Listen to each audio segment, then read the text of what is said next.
जय श्री गणेशाय नमः। दोस्तों, स्वागत है आप सभी का एस्ट्रोसेज यूट्यूब चैनल पर। मैं नेहा राजपूत हर बार की तरह लेकर आई हूं आपके लिए बहुत ही खास जानकारी। दोस्तों, हम बहुत सारी वीडियोस अपने चैनल पर साल 2022 से जुड़ी हुई डाल रहे हैं। आज इस वीडियो में मैं आपको बताने वाली हूं कि साल 2022 में ग्रहण कब कब लगने वाला है, सूर्य ग्रहण कब कब लगेगा, चंद्र ग्रहण कब कब लगेगा, कौन सी तिथियां हैं, किन किन जगहों पर होगा। तो आपको हम विस्तार से जानकारी देंगे ग्रहण के बारे में। बाकी अगर आपको और अपने राशिफल के बारे में जानना है या गोचर के बारे में जानना है साल 2022 के बारे में, तो आप हमारे चैनल को सब्सक्राइब कर लीजिए और बेल आइकन का बटन प्रेस कर दीजिए ताकि जो भी वीडियोस हैं चैनल पर वो आपको मिलते रहें, अपलोड जो होंगे वो आपको मिलते रहें। जो भी ज्योतिष की दुनिया से हम जुड़ी हुई वीडियोस अपने चैनल पर अपलोड करते हैं उसका नोटिफिकेशन आपको मिलता रहेगा, बार बार चैनल पर विजिट नहीं करना पड़ेगा। फिलहाल इस वीडियो में हम ग्रहण की बात कर रहे हैं। सबसे पहले बात करते हैं कि आखिर ये ग्रहण होता क्या है। तो ग्रहण को एक ऐसी खगोलीय स्थिति माना जाता है जिसमें कोई खगोलीय पिंड जैसे कोई ग्रह या फिर कोई उपग्रह जैसे सूर्य, पृथ्वी या फिर किसी अन्य खगोलीय पिंड के बीच में आ जाता है। ऐसी स्थिति में प्रकाश कुछ समय के लिए आना रुक जाता है और इसी स्थिति को ग्रहण कहा जाता है। किन किन तारीख को है ग्रहण? ग्रहण से जुड़ी अन्य महत्वपूर्ण जानकारियां भी मैं आपको दूंगी। फिलहाल मैं आपको सबसे पहले जो है इसके धार्मिक महत्व के बारे में आगे चर्चा करेंगे, ज्योतिषीय पहलू के बारे में, उपाय भी आपको बताएंगे, सूतक काल के बारे में बताएंगे, दुष्प्रभाव कम करने के लिए ग्रहण के, क्योंकि ग्रहण के नाम से सभी लोग डरते हैं, तो उसके दुष्प्रभाव को कम करने के लिए मैं आपको उपाय भी दूंगी।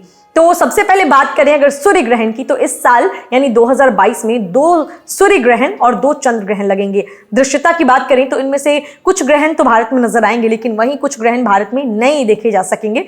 ऐसे में स्वाभाविक है कि दृश्यता के अनुसार ही इनका सूतक काल भी निर्धारित होगा। सूतक काल क्या है वो आपको आगे वीडियो में मैं आपको बताऊंगी, जिन लोगों को नहीं पता है जानकारी के लिए। और आपको बता दें कि जब ग्रहण भारत में पूरी तरह से नजर आएगा तब सूतक काल मान्य होगा, वहीं जिस ग्रहण की दृश्यता भारत में नहीं होगी उसका सूतक काल भी भारत में प्रभावी नहीं होगा।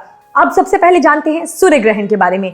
सूर्य ग्रहण कब लगता है और इसके प्रकार क्या हैं? तो सूर्य ग्रहण को एक खगोलीय घटना माना जाता है। हालांकि धार्मिक दृष्टि से बात करें तो ग्रहण को शुभ नहीं माना जाता। सूर्य ग्रहण की बात करते हुए उस स्थिति को कहते हैं जब चंद्रमा सूर्य को पूरी तरह से ढक लेता है। इस स्थिति में सूर्य की किरणें धरती तक नहीं पहुंच पाती हैं और इसे जो है सूर्य ग्रहण या पूर्ण सूर्य ग्रहण कहा जाता है। वहीं जब चंद्रमा सूर्य को केवल आंशिक रूप से ढकता है, यानी कि सूर्य की कुछ रोशनी तो धरती तक आती है, ऐसी स्थिति को आंशिक सूर्य ग्रहण कहते हैं। जब चंद्रमा सूर्य के मध्य भाग को ढकता है, इस स्थिति में सूर्य एक रिंग यानी अंगूठी की तरह नजर आने लगता है, तब इस स्थिति को वलयाकार सूर्य ग्रहण कहते हैं। अब आपको बताते हैं चंद्र ग्रहण के बारे में, उसके बाद आपको तारीख बता देंगे। तो सूर्य ग्रहण की तरह चंद्र ग्रहण भी एक खगोलीय घटना है। इस स्थिति में सूर्य और चंद्रमा के बीच पृथ्वी आ जाती है। ऐसी स्थिति में चंद्रमा पर सूर्य का प्रकाश बंद हो जाता है और इसे चंद्र ग्रहण कहते हैं। बात करें चंद्र ग्रहण के प्रकार की, तो सूर्य ग्रहण की तरह चंद्र ग्रहण भी मुख्य रूप से 3 प्रकार के होते हैं। पूर्ण चंद्र ग्रहण, इस स्थिति में सूर्य की परिक्रमा करते हुए पृथ्वी ठीक उसके सामने आ जाती है और उसी समय पृथ्वी के आगे चंद्रमा आ जाता है। ऐसी स्थिति में पृथ्वी सूर्य को पूरी तरह से ढक लेती है, जिससे चंद्रमा तक सूर्य का प्रकाश नहीं पहुंच पाता और इसे पूर्ण चंद्र ग्रहण कहते हैं। दूसरी स्थिति में जब पृथ्वी चंद्रमा को आंशिक रूप से ढक लेती है तो इसे आंशिक चंद्र ग्रहण कहते हैं। इसके अलावा जब चंद्रमा पृथ्वी की प्रक्रिया करते हुए उसके जो है पेनम्ब्रा से होकर गुजरता है, तब इस स्थिति में चंद्रमा पर सूर्य का प्रकाश कटा हुआ पहुंचता है। इस स्थिति में चंद्रमा की सतह धुंधली नजर आती है, जिसे सामान्य भाषा में उपछाया या पेनुम्ब्रा जो है चंद्र ग्रहण कहते हैं। असल में इसे ग्रहण नहीं कहा जाता, ऐसे में इसका सूतक काल भी मान्य नहीं होता है। अब आपको मैं विस्तार से बताती हूँ अवधि के बारे में, समय अवधि के बारे में, जो है ग्रहण के तिथि के बारे में, कहाँ कहाँ नजर आएंगे इसके बारे में। तो शुरुआत करते हैं सूर्य ग्रहण से। तो वर्ष 2022 में अगर बात करें सूर्य ग्रहण की, तो 2 सूर्य ग्रहण लगने वाले हैं। पहला सूर्य ग्रहण 30 अप्रैल को लगेगा, यह आंशिक सूर्य ग्रहण होने वाला है। दूसरा सूर्य ग्रहण 25 अक्टूबर को लगेगा, यह भी एक आंशिक सूर्य ग्रहण ही कहलाएगा। जो पहला सूर्य ग्रहण है जो 30 अप्रैल को लगेगा, ये आंशिक होगा। आंशिक उस स्थिति को कहते हैं जब चंद्रमा सूर्य और पृथ्वी के बीच कुछ इस तरह से आ जाता है कि सूर्य का कुछ हिस्सा पृथ्वी से नजर नहीं आता, यानी कि चंद्रमा सूर्य के केवल कुछ हिस्से को अपनी छाया में कैद करने में सक्षम होता है। इस स्थिति में सूर्य का कुछ भाग ग्रहण से प्रभावित होता है और यही भाग ग्रहण कहलाता है। पृथ्वी के उस विशेष भाग में लगने वाले इस ग्रहण को आंशिक ग्रहण या आंशिक सूर्य ग्रहण कहा जाता है। हिंदू पंचांग के अनुसार इस ग्रहण की समयावधि की बात करें तो 1 मई रविवार को यह ग्रहण सुबह जो है आपको 12:15 यानी एकदम तड़के 12:15 से और प्रातःकाल 4:07 तक ये रहेगा। इसके अलावा साल का यह पहला सूर्य ग्रहण दक्षिण अमेरिका के दक्षिणी पश्चिमी हिस्से, प्रशांत महासागर, अटलांटिक और अंटार्कटिका में नजर आएगा। क्योंकि भारत में इस सूर्य ग्रहण की दृश्यता शून्य होगी, इसीलिए यहां पर इसका सूतक काल भी प्रभावी नहीं माना जाएगा। अब बात करते हैं दूसरे सूर्य ग्रहण की। तो ये 25 अक्टूबर को लगेगा। ये भी एक आंशिक सूर्य ग्रहण होगा, ये दूसरा और आखिरी सूर्य ग्रहण होगा। तो आंशिक सूर्य ग्रहण की जो है स्थिति तब बनती है जब चंद्रमा, सूर्य और पृथ्वी के बीच कुछ ऐसे आ जाता है जब सूर्य का कुछ हिस्सा पृथ्वी से नजर आता है, जैसा कि मैंने आपको बताया आगे भी। तो ये 25 अक्टूबर को यानी मंगलवार शाम 4:29 से लगना शुरू होगा और ये 5:42 शाम तक रहेगा। ये यूरोप, अफ्रीका महाद्वीप के उत्तर पूर्वी भाग, एशिया के दक्षिण पश्चिमी भाग और अटलांटिका में ही दिखाई देगा। इस सूर्य ग्रहण की दृश्यता भारत में बनी रहेगी, जिससे यहाँ सूतक काल भी प्रभावी रहेगा। तो ये 2 सूर्य ग्रहण के बारे में बताया। अब बताते हैं आपको चंद्र ग्रहण के बारे में। तो वर्ष 2022 में जो है सूर्य ग्रहण की तरह ही चंद्र ग्रहण भी 2 बार घटित होगा और ये जो है वो दोनों ही पूर्ण चंद्र ग्रहण होने वाले हैं। पहला जो है चंद्र ग्रहण होगा 16 मई को।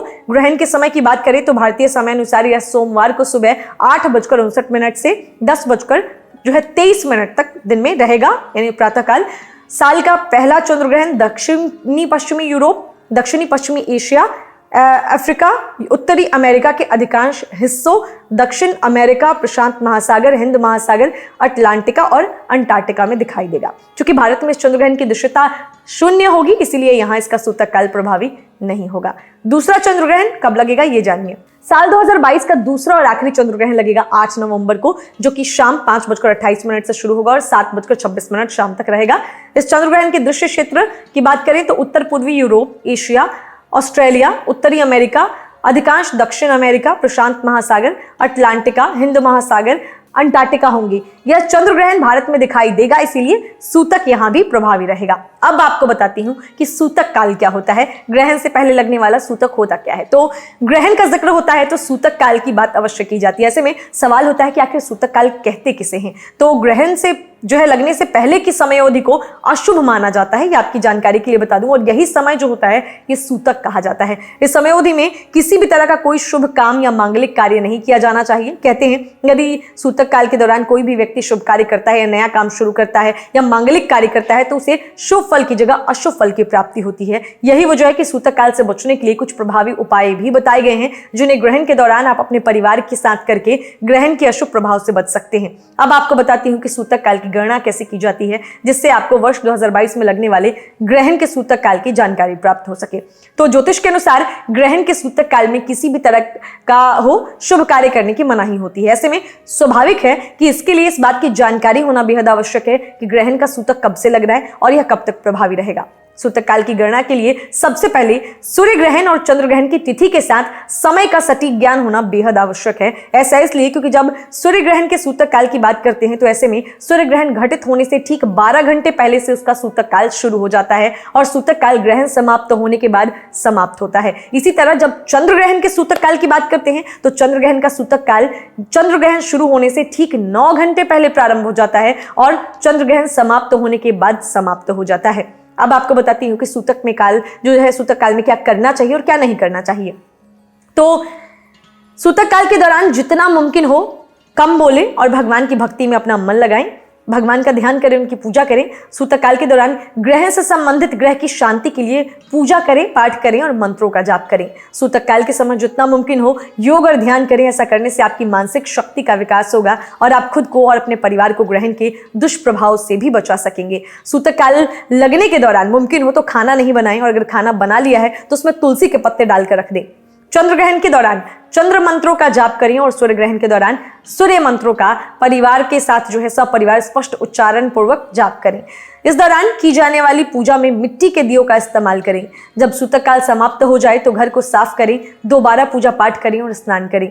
ग्रहण समाप्त होने पर घर पर और पूजा स्थल पर गंगा जल छिड़कें और घर को शुद्ध करें। साथ ही सूतक काल में किसी भी गर्भवती महिला को घर से बाहर बिल्कुल भी नहीं जाना चाहिए और इस दौरान विशेष सावधानी बरतनी चाहिए। ध्यान रहे कि ग्रहण की छाया आपके गर्भ में पल रहे शिशु पर ना पड़े। शास्त्रों के अनुसार सूतक काल में दांतों की सफाई और बालों में कंघी नहीं करना चाहिए। सूतक काल चल रहा हो तो सोने से भी बचना होगा आपको। धार्मिक दृष्टि से सूतक काल में किसी भी पवित्र मूर्ति को छूना अत्यंत अशुभ माना जाता है। इस दौरान काम या क्रोध जैसे नकारात्मक विचारों को अपने मन में घर ना आने दें। साथ ही इस समय अवधि के दौरान मलमूत्र और शौच जैसे कार्य करना भी वर्जित है। साथ ही इस दौरान चाकू और कैंची जैसी नुकीली चीजें का इस्तेमाल करना भी मना है। सूर्य ग्रहण के दौरान आप कौन से मंत्र का जाप करेंगे वो जानिए। सूर्य ग्रहण के दौरान आपको जिस मंत्र का उच्चारण करना है वो आपको स्क्रीन पर दिख रहा होगा, और चंद्र ग्रहण के दौरान आपको किस मंत्र का उच्चारण करना है वो भी आपको स्क्रीन पर दिख रहा होगा। तो ये सूतक काल के दौरान क्या करना है क्या नहीं करना ये बता दिया। सूतक काल क्या होता है, साल 2022 में कौन कौन से ग्रहण और कब कब से ग्रहण लगने वाले हैं ये भी आपको जानकारी दे दी। जाने से पहले अब आपको थोड़ी सी और जानकारी देते हैं, ग्रहण से जुड़ी पौराणिक कथा भी बता देते हैं, क्योंकि साल भर के बारे में है ये, तो बहुत ही विशेष वीडियो है ये, और हमारी कोशिश ये रहेगी कि बच्चे बूढ़े हर जो है उम्र के लोगों को इससे लाभ हो सके। तो जिन लोगों को ग्रहण से जुड़ी पौराणिक कथा नहीं पता है ध्यान से सुनिएगा। ग्रहण से संबंधित हिंदू धर्म की पौराणिक कथाओं की बात करें तो ग्रहण को राहु और केतु से जोड़कर देखा जाता है। राहु और केतु को हिंदू धार्मिक मान्यताओं में छाया ग्रह भी कहते हैं। इससे संबंधित पौराणिक कथा के अनुसार कहा जाता है कि समुद्र मंथन के समय देवताओं और असुरों में अमृत से भरे कलश जो समुद्र मंथन से हासिल हुआ था अपने कब्जे में करने के लिए युद्ध छिड़ गया। इस युद्ध में जीत असुरों की हुई और वह अमृत कलश को अपने साथ पाताल लोक में लेकर चले गए। ऐसे में देवताओं को इस बात का डर होने लगा कि यदि यह अमृत असुरों ने पी लिया तो उनका आतंक और बढ़ जाएगा। तब भगवान विष्णु ने मोहिनी अप्सरा का रूप धरा और अपने रूप से असुरों को मोहित करके उनसे वह अमृत कलश ले लिया। इसके बाद स्वयं भगवान विष्णु ने देवताओं को अमृत देना शुरू किया। हालांकि तभी स्वरभानु नामक एक राक्षस ने भगवान विष्णु की इस चाल को समझ लिया और देवताओं की पंक्ति में आकर बैठ गया। तब उसकी बारी आई तो भगवान विष्णु ने उसे अमृत का प्याला दिया। राक्षस ने अमृत भी पी लिया, लेकिन सूर्य और चंद्रमा को इस बात की भनक लग गई और देवताओं की पंक्ति में यह राक्षस मौजूद है। ऐसे में उन्होंने ये बात विष्णु जी को बताई। ऐसे में भगवान विष्णु को जब इस बारे में पता चला तो भगवान विष्णु बहुत क्रोधित हुए और उन्होंने अपने सुदर्शन चक्र से सर्वभानु का सिर काट दिया। लेकिन क्योंकि तब तक सर्वभानु ने इस राक्षस ने जो है अमृतपान कर लिया था, इसीलिए उसकी जान बच गई। हालांकि उसका जो है सिर धड़ से अलग हो गया था, क्योंकि उन्होंने सुदर्शन चक्र चलाया था। कहा जाता है कि इस राक्षस के इन्हीं 9 हिस्सों को केतु और राहु के नाम से जाना जाता है। कहा जाता है कि इस तिरस्कार के बाद ही राहु और केतु समय समय पर सूर्य और चंद्रमा पर ग्रहण लगाकर अपनी दुश्मनी का बदला लेते हैं। तो इसीलिए सूर्य ग्रहण लगता है। उम्मीद करते हैं जिस आपको हमने पौराणिक कथा सुनाई है ये भी आपको अच्छी लगी होगी, और तमाम जानकारी आपको कैसे लगी जरूर आप कमेंट बॉक्स में लिखकर बताइए। अगर आपका कोई सवाल है, जेनरिक सवाल है जिससे बहुत सारे लोगों को लाभ हो सके, तो सवाल भी कमेंट बॉक्स में लिख दीजिएगा। हर शाम 5 बजे मैं आपके लिए लेकर आती हूँ दैनिक राशिफल का वीडियो। आपके सवाल का जवाब मैं आपको वहां दे दूंगी। बाकी अगर कोई आपके निजी जीवन की समस्या है, आप हमसे बात करना चाहते हैं, तो नीचे डिस्क्रिप्शन बॉक्स में एस्ट्रोसेज वार्ता का लिंक दिया हुआ है। उस लिंक पर क्लिक करके आप हमसे कभी भी बात कर सकते हैं, किसी भी समय बात कर सकते हैं। तो फिलहाल इस वीडियो में इतना ही। मिलेंगे आपसे अगले वीडियो में। तब तक हंसते रहिए, मुस्कुराते रहिए, किसी का दिल में दुखाइए और देखते रहिए एस्ट्रोसेज टीवी। नमस्कार।